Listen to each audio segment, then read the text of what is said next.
Capitalism is when you buy a pizza with money that you earn. Socialism is when you buy a pizza with money that somebody else earned and gave to you because you demanded it. And communism is when you're forced to eat a pizza when, hey, you really wanted just a hamburger.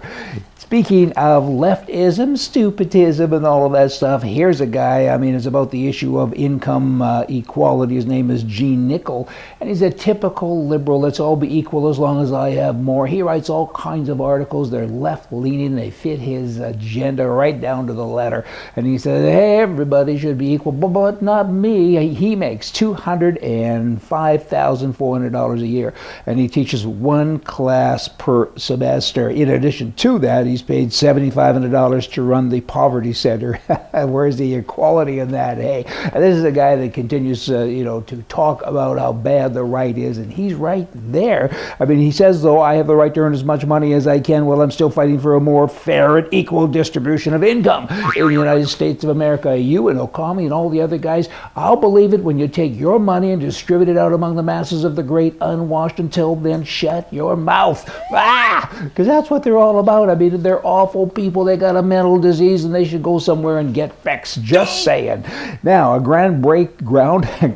see how it worked up now. It's a groundbreaking Supreme Court decision. Now in Canada, actually in British Columbia, in Canada, that allows the Indian people there ownership of land, treaty land that they've been fighting about. I got to tell you, it's going to change the face of the whole nation now. It's got far-reaching things going on, and it's not a good thing. Everybody needs to be treated the same. These Indians, they lost the war way back when, but you know what? They're winning. They have so much money as individuals and as bands as well. They take advantage of the system. The poor white guy, he keeps paying and paying and paying, and now you got these guys, the Indians, that have to approve everything that goes on in that province and other provinces also. If you want to do a land subdivision, they get to say, hey, we like it or we don't like it. Environmental, no, we don't like that either, unless you give us more. It's wrong. The tail that used to wag the dog, we've all heard that story. Now that picture, get the vision, the front of the dog is going 1,000 miles an hour, and that tail is just a happening, and that would be the Indian bands. It ain't equal, it ain't nice, and we need a government in Canada to stand up and say, hold it now,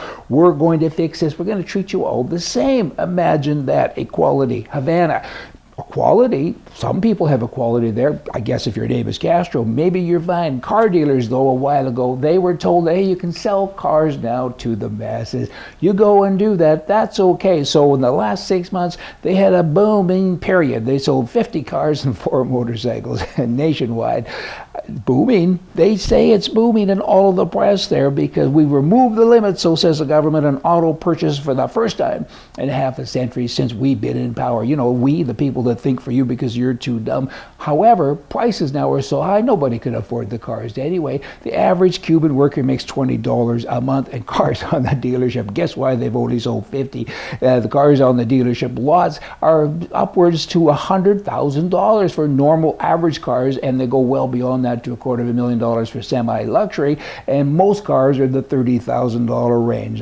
Come on here. How's this going to happen? It ain't going to happen. And I'm still mad at Canadians for being the largest supplier to communism in Cuba because they go over there on holidays, they put their feet in the ocean, they say what a nice place, when in fact they're enabling the government to continue on with communism for the people. I digress. Let me get here to Colorado. The governor there, John Hickenlooper, quite a name, he expressed recently misgivings about this signing of the state's 15-round magazine limit into law, and now he supports it, he didn't, and now he does, and he can't make up his mind. He's a confused individual. He's saying, but I didn't know the people in Colorado own 300,000 magazines holding more than 15 rounds, and I didn't know this. You shouldn't maybe admit that if you really didn't know it. Then if he changes his mind always, I would call him and ask him if he wanted to be interviewed on my show. But he might change his mind. Chris Christie, New Jersey governor, he now voted yesterday for a gun control bill to limit, vetoed it rather, to limit ammo rounds to 10, same as the other state I just talked about in Colorado. And he said this, he says, you know what, it simply defies common sense to believe that imposing an arbitrary number of bullets into a firearm will somehow eradicate or even reduce future instances of mass violence. Good for him. Wow, maybe there is someone out there with a mind. Who would have thunk it? We get a lot of people writing in talking about magazines, right? I refer to them as clips, and people say, you don't know anything about guns. Actually, I do. And, you know, magazines are girly things that they read, and clips are manly things you put in a gun and maybe not.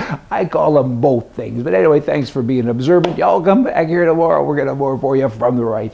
See ya.